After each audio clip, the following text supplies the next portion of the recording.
TNN T V کی بین الاقوامی خبروں کے ساتھ میں ہوں بشرا خان۔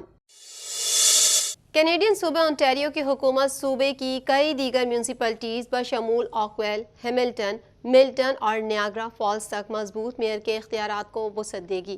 مزید احوال اس رپورٹ میں۔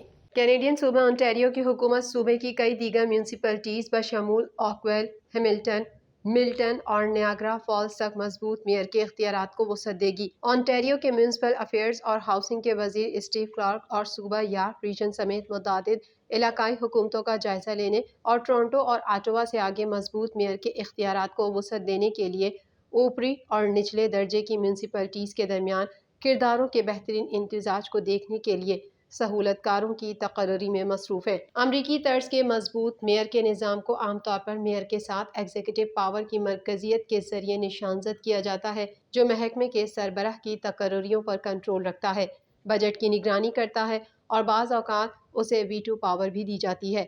دسمبر 2022 میں انٹیریو نے قانون سازی پاس کی جس سے ٹورنٹو اور آٹوا کو مخصوص ضمنی قوانین نافذ کرنے کی اجازت دی گئی، چاہے اقلیتی کونسلرز اس کے حق میں ہوں۔ اس بل کو ابتدائی طور پر ٹورنٹو اور آٹوا کے میئرز کو ترجیحی منصوبوں کو آگے بڑھانے اور مزید گھر تیزی سے تعمیر کرنے کی اجازت دینے کے لیے ڈیزائن کیا گیا تھا۔ اختیارات نے انہیں کونسل کے بجائے اپنے شہر کا بجٹ تیار کرنے اور ٹیبل کرنے کے ساتھ ساتھ محکمے کے سربراہوں کی خدمات حاصل کرنے اور برطرف کرنے کی ذمہ داری بھی دی۔ ٹورنٹو کے سابق میئر جان ٹوری نے میئر کے مضبوط اختیارات کی حمایت کا اظہار کیا۔ اوٹاوا کونسل نے نومبر کے آخر میں بل کی مخالفت میں ووٹ دیا۔ کینیڈا میں ایک ٹرک اور بس کے درمیان ہونے والے تصادم کے نتیجے میں کم از کم 15 افراد ہلاک ہو گئے۔ مزید جانیں گے اس رپورٹ میں۔ کینیڈا میں ایک ٹرک اور بس کے درمیان ہونے والے تصادم کے نتیجے میں کم از کم 15 افراد ہلاک ہو گئے۔ حادثہ ونیپیگ سے 170 کلومیٹر مغرب میں جنوب مغربی مینیٹوبا میں کاربری قصبے کے قریب دو بڑی سڑکوں کے سنگم پر پیش آیا۔ بس میں تقریباً 25 افراد سوار تھے اور پولیس نے بتایا کہ 10 افراد اسپتال میں زیر علاج ہیں۔ میڈیا رپورٹ کے مطابق وسطی کینیڈا میں ایک ٹرک اور چھوٹی بس میں تصادم کے نتیجے میں کم از کم 15 افراد ہلاک جبکہ 10 زخمی ہو گئے۔ بس میں سوار مسافروں میں زیادہ تعداد بزرگوں کی تھی۔ Manitoba Royal Canadian mounted police کے کمانڈنٹ اسسٹنٹ کمشنر راب ہل نے کہا کہ تصادم کے نتیجے میں کم از کم 15 افراد کی ہلاکت کی تصدیق ہوئی ہے۔ افسوس کی بات یہ ہے کہ مانیٹوبا اور پورے کینیڈا میں ایک ایسا دن ہے جسے ایک المیہ اور ناقابل یقین دکھ کے طور پر یاد رکھا جائے گا۔ پولیس نے کہا کہ دونوں گاڑیوں کے ڈرائیور زندہ ہیں، تاہم اس بارے میں تصدیق نہ ہو سکی کہ حادثے کا ذمہ دار کون ہو سکتا ہے۔ سماجی رابطے کی ویب سائٹ ٹویٹر پر جاری اپنے بیان میں وزیر اعظم جسٹن ٹروڈو نے ان لوگوں سے گہری تعزیت کا اظہار کیا جنہوں نے اپنے پیاروں کو کھو دیا جبکہ زخمی ہونے والے افراد کی جلد صحت یابی کے لیے دعا کی۔ ٹروڈو کا کہنا تھا کہ میں اس درد کا تصور نہیں کر سکتا جو متاثرہ لوگ محسوس کر رہے ہیں۔ مینیٹوبا کی پریمیئر ہیدر اسٹیفنس نے ٹویٹر پر کہا کہ کاربری کے قریب المناک حادثے کی خبر سن کر میرا دل ٹوٹ گیا ہے۔ یاد رہے کہ کینیڈا کی تاریخ کا بدترین ٹریفک حادثہ 1997 میں اس وقت پیش آیا جب صوبہ کیوبیک میں ایک بس کھائی میں جا گری تھی جس کے نتیجے میں 44 افراد ہلاک ہو گئے تھے۔ انوائرمنٹ کینیڈا کی جانب سے ٹورنٹو میں جمعے کے روز گرج چمک کے ساتھ بارش کا امکان ظاہر کیا گیا ہے۔ مزید احوال اس رپورٹ میں۔ انوائرمنٹ کینیڈا کی جانب سے ٹورنٹو میں جمعے کے روز گرج چمک کے ساتھ بارش کا امکان ظاہر کیا گیا ہے۔ انوائرمنٹ کینیڈا کے مطابق ویکینڈ پر دھوپ نکلی رہے گی لیکن جمعے کو ٹورنٹو میں گرج چمک کے ساتھ طوفان کا امکان ہے۔ اس کے بعد ہفتے کے آخر میں بہتر موسم آنے والا ہے۔ محکمہ موسمیات کے مطابق اس ویکینڈ پر شہر کا کم سے کم درجہ حرارت 13 اور زیادہ سے زیادہ 24 ڈگری سینٹی گریڈ رہنے کا امکان ہے۔ ہفتے کے روز دن کے اوقات میں درجہ حرارت 24 اور رات کے اوقات میں 13 ڈگری سینٹی گریڈ رہے گا۔ اتوار کے روز درجہ حرارت دن کے اوقات میں 24 اور رات میں 15 ڈگری سینٹی گریڈ رہنے کی توقع ہے۔ یونان کے سمندر میں تارکین وطن کی کشتی گنجائش سے زائد افراد کے سوار ہونے کے باعث تیز ہواؤں کے تھپیڑوں اور بلند لہروں کا مقابلہ نہ کر سکی۔ کشتی کا توازن بگڑا اور وہ الٹ گئی۔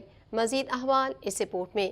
یونان کے سمندر میں تارکین وطن کی کشتی گنجائش سے زیادہ افراد کے سوار ہونے کے باعث تیز ہواؤں کے تھپیڑوں اور بلند لہروں کا مقابلہ نہ کر سکی۔ کشتی کا توازن بگڑا اور وہ الٹ گئی۔ میڈیا رپورٹ کے مطابق یونان کے سمندر میں تارکین وطن کی کشتی الٹ گئی جس کے نتیجے میں ڈوبنے والے 79 افراد کی لاشیں نکال لی گئیں جبکہ 104 تارکین وطن کو ریسکیو کر لیا گیا۔ واقعے کی اطلاع ملتے ہی فوجی طیارے، ہیلی کاپٹر اور 6 کشتیوں کے ساتھ ریسکیو آپریشن شروع کیا گیا۔ کشتی میں 700 سے زائد افراد سوار تھے جن میں سے بیشتر پانی میں ڈوب گئے تھے۔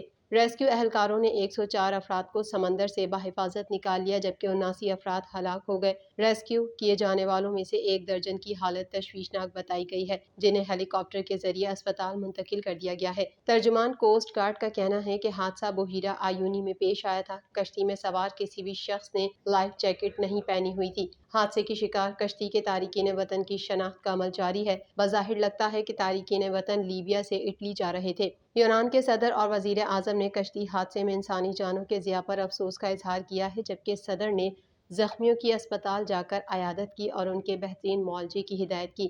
ایک اور واقعے میں یونان کی کوسٹ گارڈ نے 80 تارکین وطن کو لے جانے والی ایک بادبانی کشتی کو بھنور میں پھنس جانے پر بچا لیا۔ کشتی کو کھینچ کر بندرگاہ لایا گیا۔ خیال رہے کہ یونان طویل عرصے سے افریقہ اور مشرق وسطیٰ سے یورپ پہنچنے کے خواہشمند ہزاروں تارکین وطن کے لیے اہم لینڈنگ پوائنٹ ہے۔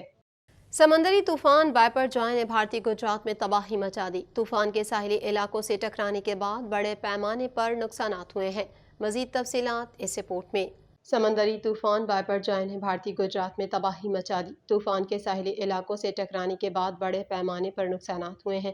بحیرہ عرب میں بننے والے سمندری طوفان بائپر جوائے سے بھارتی گجرات کے ضلع کچھ کے علاقوں جاکھو اور مانڈوی میں تیز ہواؤں اور شدید بارش سے مختلف درخت جڑ سے اکھڑ گئے اور مختلف علاقوں میں 3672 سے زائد بجلی کے کھمبے گرنے سے طویل دورانیے سے بجلی منقطع ہے۔ بھارتی میڈیا کے مطابق طوفان کے باعث ریاست گجرات کے ساحلی اضلاع میں کم از کم 20 افراد زخمی ہوئے ہیں جبکہ 23 مویشی بھی ہلاک ہوئے۔ بھارتی میڈیا کا بتانا ہے کہ اس وقت بھی تیز ہواؤں کے ساتھ موسلا دھار بارش کا سلسلہ جاری ہے جبکہ ریلوے نے 70 ٹرینوں کو منسوخ یا ان کا روٹ تبدیل کر دیا ہے۔ بھارتی میڈیا کے مطابق سمندری طوفان بائپر جوائے کی کیٹیگری انتہائی شدید سے شدید میں بدل گئی ہے۔